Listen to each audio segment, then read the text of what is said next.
లక్షడిపేట పట్టణం గాంధీ చౌక్లో బీజేపీ రాష్ట్ర ఉపాధ్యక్షులు రఘునాథ్ వెర్రబెల్లి వివిధ పాఠశాల విద్యార్థులు, ఉపాధ్యాయులు, వ్యాపారులు మరియు ప్రజలతో కలిసి సామూహిక వందే మాతర గీతం ఆలపన చేయడం జరిగింది.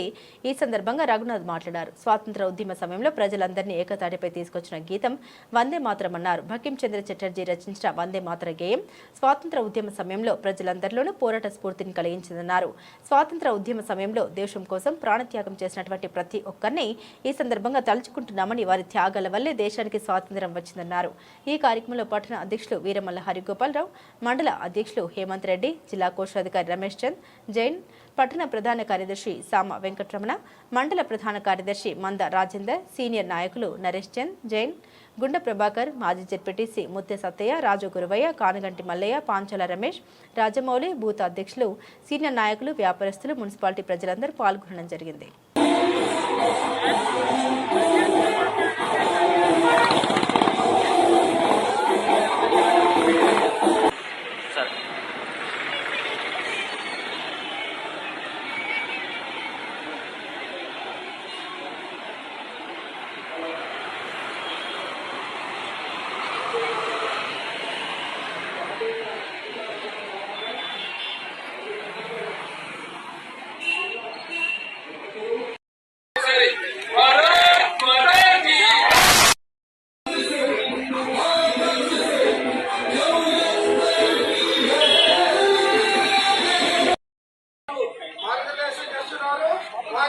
మనమందరం కూడా స్వాగతం స్వాగతం.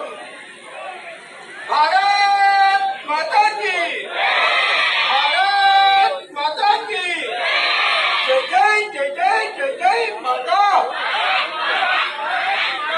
జై జై జై జై.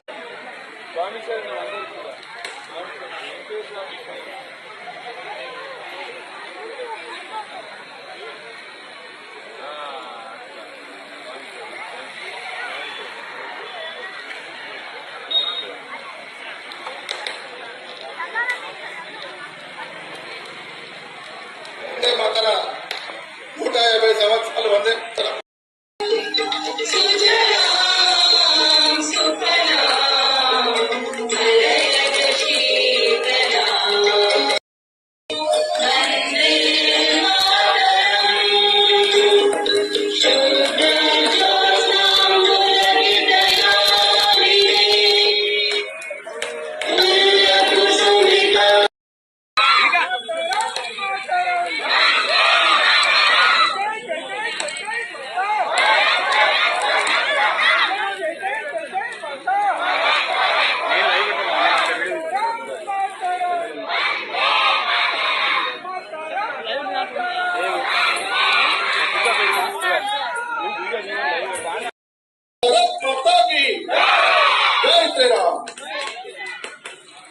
వందే మాతర గీతం లేదే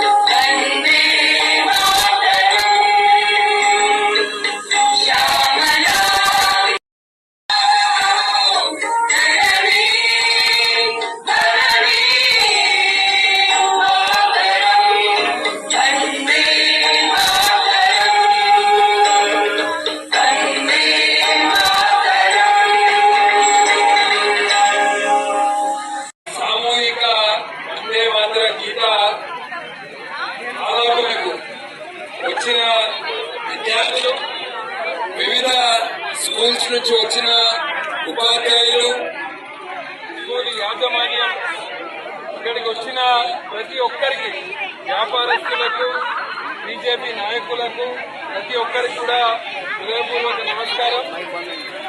వందే మాతరం ఈ గీతము రచించి 150 సంవత్సరాలు పూర్తి చేస్తున్న సందర్భంగా ప్రధానమంత్రి నరేంద్ర మోదీ గారు సామూహికంగా వందే మాతర గీత ఆలాపన కార్యక్రమాన్ని దేశమంతటా కూడా జరుపుకోవాలని వారు పిలుపునివ్వడం జరిగింది. దాంట్లో భాగంగా ఈ రోజు మనం ఇక్కడ లక్ష్మీపేట పట్టణంలో ఈ కార్యక్రమాన్ని జరుపుకుంటాం.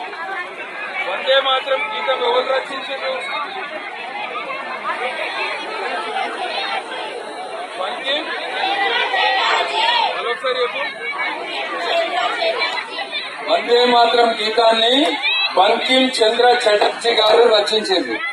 రచించి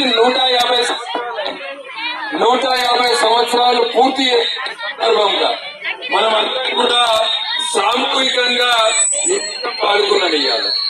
ఈ వందే మాత్రం గీతము స్వాతంత్ర ఉద్యమం సమయంలో ప్రతి ఒక్కరి నోట వందే మాత్రం గీతమే ఉంటుండే. ఎందుకంటే బ్రిటిషర్స్ వందే మాత్రం అంటే భయపడుతుండే. వందే మాత్రం గీతాన్ని అప్పట్లో బ్యాన్ కూడా పెట్టడం జరిగింది. పబ్లిక్ ప్లేసెస్ లో వందే మాత్రం అని వాడితే, ఎందుకంటే స్వాతంత్ర ఉద్యమానికి అక్కడ స్ఫూర్తి నింపడానికి అప్పుడు ఈ 2 పదాలే వందే మాత్రం అని ఉద్యమకారులు అనేక సార్లు పిలుపునిస్తుండే. దాన్ని స్ఫూర్తిగా తీసుకొని స్వాతంత్ర ఉద్యమం నడిచింది. వందే మాత్రం అనే శబ్దం, ఆ 2 పదాలు చాలా మంది స్వాతంత్ర ఉద్యమంలో పాల్గొన్న మహనీయులను ఉరిదీసే సమయంలో కూడా వాళ్ళు చివరిగా మాట్లాడిన పదాలు వందే మాత్రం. అటువంటి వందే మాత్రం గీతాన్ని మనం అందరం ఈ రోజు గుర్తు తెచ్చుకొని వందే మాత్రం యొక్క దాంట్లో స్వాతంత్ర సమయంలో పాల్గొన్నారు వాళ్ళందరినీ కూడా మనము ఇప్పుడు అమరులైన వాళ్ళందరినీ కూడా మనం గుర్తుకు తెచ్చుకోవాలి. వాళ్ళని స్ఫూర్తిగా తీసుకొని వాళ్ళప్పుడు స్వాతంత్రం కొరకు కొట్లాడేది. మనం అందరం ఇవాళ ఇవన్నీ కూడా ఎంజాయ్ చేస్తున్నాం. ఈ స్వేచ్ఛ ఇవన్నీ మనకి ఎంతో మంది మహనీయుల యొక్క బలిదానం వల్ల మనమందరం కూడా మనమందరం కూడా మర్చిపోతూ మన చరిత్రను మర్చిపోతూ మన చరిత్రను గుర్తుకు తెచ్చుకుంటూ రాబోయే రోజుల్లో మనమందరం కూడా దేశ నిర్మాణంలో భాగస్వామ్యం కావాలి. ప్రధానమంత్రి నరేంద్ర మోదీ గారు 2047 కల్లా ప్రపంచంలోనే భారతదేశాన్ని ఒక నంబర్ 1 దేశంగా తయారు చేయాలని ప్రధానమంత్రి నరేంద్ర మోదీ గారు పిలుపునిచ్చారు. దాంట్లో మనం అందరం కూడా ఆత్మ నిర్భర్ భారత్ దాంట్లో ముఖ్యంగా పిల్లలు మీరందరూ కూడా భవిష్యత్, ఈ దేశం యొక్క భవిష్యత్ మీరే కనుక మనం అందరం కూడా ఈ భారతదేశ ఆత్మ నిర్భర్ భారత్ తో భాగస్వామ్యం కావాలి. మనం అందరం కూడా వందే మాతరాన్ని పూర్తిగా తీసుకొని ముందుకు వెళ్లాల్సి మనందరినీ